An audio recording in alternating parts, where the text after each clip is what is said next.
Ramadan yang memiliki makna, memiliki arti panas yang sangat terik atau sengatan panas matahari. Makna ini memberikan kiasan bahwasanya bulan suci Ramadan merupakan sebuah bulan di mana ditempa hamba-hambanya Allah yang beriman, seberapa kuat mereka semua dalam menjalankan perintah-perintah Allah, terutama berpuasa di bulan suci ini. Meskipun tak jarang juga secara cuaca geografis pun kita tak lepas dari cuaca yang sangat panas, karena memang Ramadan berasal dari kata Ramadan yang memiliki arti sengatan panas matahari. Dan di bulan suci inilah Allah Subhanahu wa Ta'ala, seperti yang disabdakan baginda Nabi, beliau pernah bersabda bahwasanya idza jaa Ramadan futihat abwaabur rahmah. Ketika datang bulan Ramadan, maka akan dibukakan pintu-pintu rahmat. Di sini Nabi Muhammad menjelaskan abwaab. Dalam ilmu nahwu, ilmu sintaksis, dikatakan abwaab merupakan plural, jamak, menandakan arti banyak. Pintu-pintu rahmat, tidak hanya satu pintu, tapi berbagai pintu. Kalau kita masuk ke masjid ini melalui berbagai pintu, kita juga bisa mengakses rahmat-rahmat Allah yang Allah berikan, Allah turunkan di bulan suci Ramadan dengan berbagai akses-akses pintu yang sangat luar biasa banyaknya. Dan Allah juga memberikan janji al-afar du'afa akan melipat gandakan seluruh amaliyah kebaikan kita di bulan suci Ramadan ini. Kata Nabi, inna lillahi mi'ata rahmah. Sesungguhnya Allah memiliki 100 rahmat, yang mana satu dari rahmat Allah tersebut telah Allah berikan, Allah turunkan untuk seluruh umat manusia dari mulai awal penciptaan alam raya ini sampai nanti di hari kiamat. Itu baru satu rahmat Allah. Sedangkan yang 99 rahmat Allah masih Allah simpan untuk hamba-hambanya Allah yang nanti akan hidup di alam akhirat. Ini baru satu rahmat Allah sudah mencukupi seluruh isi alam raya di dunia sampai nanti di akhirat. Masyaallah muslimin, hadirin jamaah salat tarawih yang dimuliakan Allah. Kalau kita sebelum menikmati bulan suci Ramadan telah menikmati 2 bulan mulia, yaitu bulan Rajab sekaligus bulan Sya'ban. Kalau di bulan Sya'ban terjadi peristiwa besar, di antaranya pemindahan arah kiblat yang semula arah kiblat kita berada di Masjidil Aqsa di Palestina dirubah, diganti oleh Allah ke Masjidil Haram di Makkah Al-Mukarramah. Dan di bulan Sya'ban yang kemarin kita lewati terjadi turun ayat-ayat tentang perintah berpuasa di bulan suci Ramadan yang berbunyi kutiba alaikumusiyam kama kutiba alal ladzina min qablikum la'allakum tattaqun. Ayat perintah kewajiban puasa bukan turun di bulan suci Ramadan, melainkan di bulan Sya'ban. Selain itu pula di bulan Sya'ban yang kemarin kita lewati terjadi peristiwa penting, peristiwa besar, yaitu jatuhnya kota Palestina ke tangan kaum Nasrani. Selain itu pula turunlah ayat perintah sholawat yang langsung diperintahkan oleh Allah kepada seluruh hamba-hambanya, bahkan seluruh malaikat. Innallaha wa malaikatahu yusholluna 'alan nabi ya ayyuhalladzina amanu shollu 'alaihi wa sallimu taslima. Terus apakah istimewanya bulan suci Ramadan dibanding bulan Rajab dan bulan Sya'ban?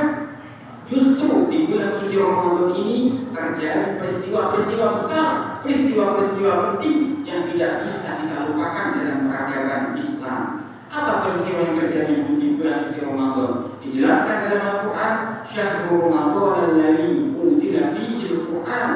Bulan suci Ramadan merupakan bulan di mana diturunkannya Al-Quran, kitab suci yang tidak ada duanya, kitab suci yang langsung merupakan kalam-kalam Allah yang diturunkan kepada baginda Nabi Muhammad untuk menjadi pedoman bagi setiap umat manusia. Tidak hanya itu, bulan suci Ramadan merupakan bulan di mana kemenangan besar yang pernah Allah berikan kepada hamba-hambanya, yaitu kemenangan perang Badar. Perang Badar dengan jumlah pasukan kaum muslimin yang sangat minim, 313 pasukan dibanding dengan jumlah kaum musyrik Quraisy yang berjumlah 1000 pasukan dengan peralatan senjata yang sangat lengkap. Tapi apa karena Allah berkehendak bahwasanya perang Badar akan menjadi perang penentu apakah agama Islam ini akan ada sampai nanti hari kiamat atau hanya sekedar nama. Itu ditentukan dengan terjadinya perang Badar. Kalau seandainya perang Badar itu kalah, maka kita semua tidak akan mungkin bisa memeluk agama Islam. Oleh karenanya dalam kemenangan perang Badar itulah merupakan hadiah Allah terbesar bagi seluruh hamba-hambanya. Selain itu di bulan suci Ramadan juga terjadi peristiwa yang tidak bisa terlupakan dalam sejarah peradaban Islam dan sejarah peradaban manusia, yaitu Fathu Makkah, penaklukan kota suci Makkah yang dipimpin langsung oleh baginda Nabi Muhammad dengan komandan perangnya yang terkenal yaitu Sayyidina Khalid bin Walid yang memenangkan pembebasan kota suci Makkah dari kaum kafir Quraisy. Dengan ditaklukkannya kota suci Makkah menandakan bahwasanya ekspansi wilayah dakwah Islam nanti berawal dari Makkah akan sampai ke seluruh penjuru dunia. Kita memiliki berbagai banyak pemimpin-pemimpin sejati, pemimpin-pemimpin teladan dalam Islam. Di Palestina kita memiliki penakluk yang sangat terkenal yaitu Sultan Salahuddin Al-Ayyubi. Di Konstantinopel yang pernah menaklukkan kota Konstantinopel dari tangan kaum Nasrani, kita memiliki seorang pemimpin bernama Sultan Muhammad Al-Fatih.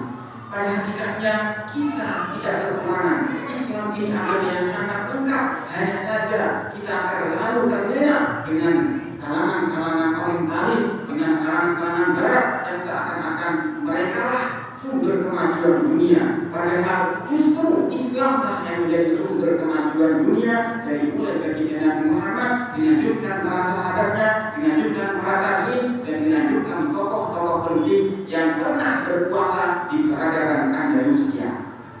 Ma'asyiral muslimin jamaah salat tarawih yang dimuliakan Allah, oleh karenanya di bulan ini Allah membuka selebar-lebarnya akses untuk kita bisa menikmati indahnya bulan suci Ramadan, menikmati rahmatnya Allah. Baik itu entah dengan kita membaca Al-Quran, atau dengan sedekah kita, atau dengan sholawat kita, atau dengan sholat-sholat sunnah kita. Karena kata Nabi, al-jannatu mushtaqatun ala arba'ati nafarin. Surga itu merindukan kepada 4 orang. Siapa yang dirindukan surga? Yang pertama, talil Quran, orang yang membaca Al-Quran, orang yang mensyiarkan Al-Quran, orang yang belajar Al-Quran, dan orang yang senantiasa mengaji Al-Quran. Yang kedua yang dirindukan surga yaitu hafizul lisan, orang yang senantiasa menjaga lisannya, menjaga dari menyakiti tetangga, menjaga dari menyakiti kawan, menyakiti sahabat, menyakiti saudara. Dan yang ketiga yang dirindukan surga, kata Nabi Muhammad, beliau menyebutkan yaitu mut'imul ji'an, orang yang hobinya memberi makan mereka yang kelaparan, orang yang hobinya bersedekah, orang yang hobinya meringankan beban mereka yang kekurangan. Itu yang dijanjikan Nabi Muhammad akan dirindukan surga. Dan yang terakhir kata Nabi, as-shaimin fi Ramadan mushtaqatun ila jannah. Orang-orang yang berpuasa di bulan suci Ramadan, inilah 4 orang yang akan dirindukan surga. Bukan kita yang merindukan, tapi surga yang dirindukan. Ma'asyiral muslimin jamaah salat tarawih yang dimuliakan Allah, demikianlah ceramah singkat yang bisa saya sampaikan. Mari, mumpung kita masih diberikan Allah hari ini, bulan ini, entah sampai tahun depan kita bisa menikmati bulan suci Ramadan ini, kita gunakan waktu sebaik-baiknya, kita gunakan kesempatan ini untuk bisa mengakses rahmat-rahmat Allah yang diturunkan besar-besaran di bulan suci Ramadan ini. Barakallahu li wa lakum fil Qur'anil azim wa nafa'ani wa iyyakum fihi min al-ayati wa dzikril hakim wa taqabbal minni wa minkum tilawatahu innahu huwal ghafurur rahim. Rabbi fir warham wa anta khairur rahimin. Wallahu muwaffiq ila aqwamit thoriq. Wa na'fu minkum. Assalamu alaikum warahmatullahi